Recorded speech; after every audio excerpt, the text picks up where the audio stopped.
just wanted to talk about this topic because I think on, the screen, if you just look at my vlogs and then the grades that I ended up getting at my exchange university, my year abroad looks like a success. I wasn't excited about it anymore.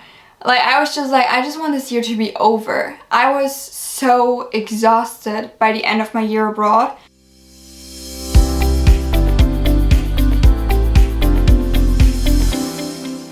Hello everyone, it's Elena and I'm back with another video, and today I want to talk to you guys about a topic that I don't think you guys have seen much on my channel this year, but it was a big part of my year abroad and also the last 2 months of my second year at Cambridge. I've been in online learning for over 1.5 years now, and honestly it wasn't a great experience. My grades are amazing. I've achieved some of the best grades I've ever gotten, but if I think of my mental health, not exactly great. If my mental health at the beginning of the pandemic was here, I would say it's here now. So not exactly amazing. And I don't think online learning as a whole is necessarily the problem. I think it's more online learning in a pandemic, where you don't really have a chance to meet people other than through your university. You can't, for example, go to a coffee shop and study there. You are just at home all the time, and your room becomes your workspace.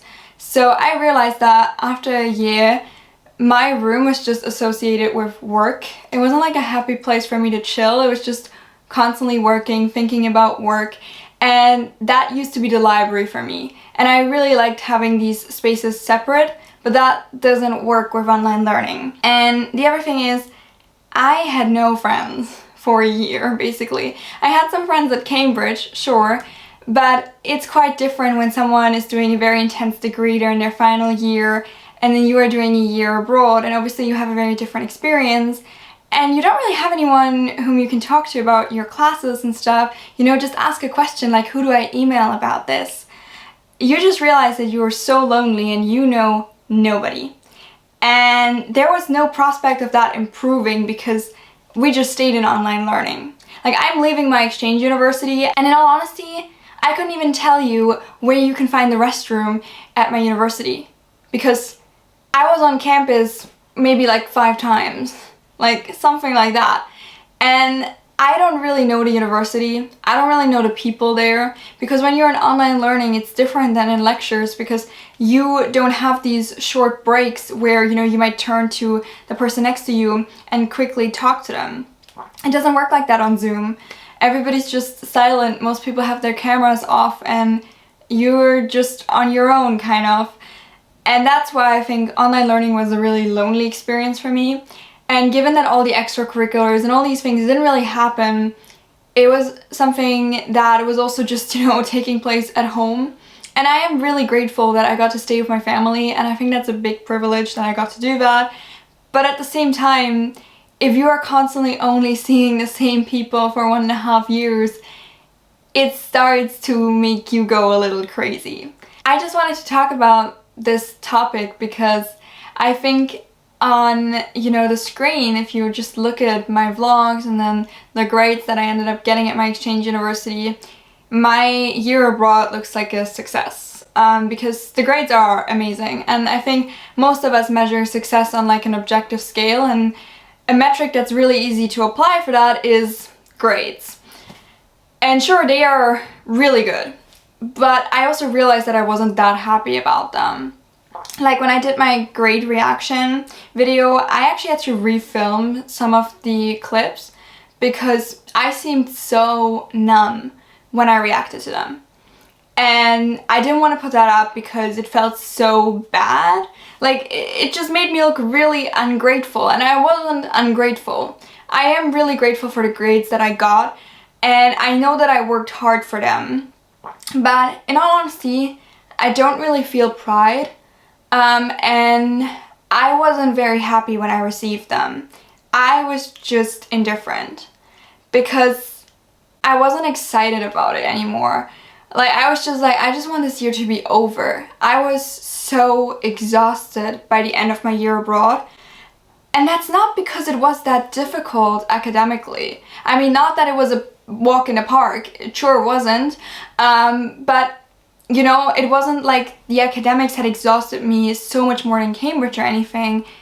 it was just the entire situation, and I just couldn't really be that happy about it. And I also realized like I wasn't very excited about lots of things in life, which is really sad because not everything is bad, even when, you know, there's a situation like a pandemic. And that's why I think even if objectively my year abroad would probably be classified as a success, it wasn't a great year for me. I will not be keeping it in good memory. And that has nothing to do with my exchange university. They did the best that they could, but this year was just terrible, and I think it was terrible for a lot of people. And I know that I'm in a much better spot than a lot of other people were. I got to be with my family. I have a room to myself where I could study. All of these things are amazing, but that doesn't mean that the year was great. And I just wanted to be honest with you guys about that, because I also think that a lot of people have probably been experiencing something similar. And I don't want to make you feel bad about how you've been doing during the pandemic by just putting up vlogs of like the good times. And I wanted to show you guys these bad days because there were so many. And that's why I think my year abroad vlogs never even made it to like the 2 digits. I think I never made it to exchange student vlog 10, if I'm correct. And that's because I hardly ever had the motivation to vlog. I was so unmotivated a lot of the time that I would sometimes even get up at like 12 p.m. which is ridiculously late for someone like me who at Cambridge used to get up at 4 a.m. or 5 a.m. But during my year abroad, I just became so unmotivated, and I also became really tired lots of the time because I was just so exhausted, and I just felt exhausted constantly. And that's why I slept a lot, and during those days I didn't want to do anything. Like, I didn't want to work for my academics, and I also didn't want to vlog. The only thing that really kept me going with my academics were my live study with me streams. Often that was the only reason why I'd be like, okay, I need to get up now. Because when most of your lectures are pre-recorded, you know, you can watch them at another time.